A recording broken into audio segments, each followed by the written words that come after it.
লেবাস ধারণ করা সহজ। যারা লেবাস ধারণ করে তারা মনে করে ইমানদার হওয়া কঠিন, কিন্তু যারা ইমানদার তারা মনে করেন লেবাস ধারণ করাই কঠিন, ইমানদার হওয়াই সহজ।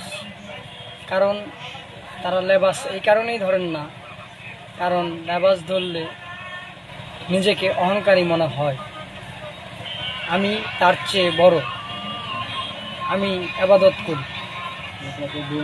কিন্তু বিষয়টা এমন নয়। ইমানদাররা সৃষ্টিকর্তাকে যে ইবাদত করেন তা সৃষ্টিকর্তার কাছেই জাহির করেন। সচেতন হলেই সত্য জানা যায়। আর যারা ইমানদার হয় তারা মানবতার জন্য কাজ করেন, এবং কি সকল মানবতার কল্যাণেই তারা নিয়োজিত থাকেন। সকল ভাই বোনের জন্য শুভকামনা থাকলো। ভালো থাকবেন।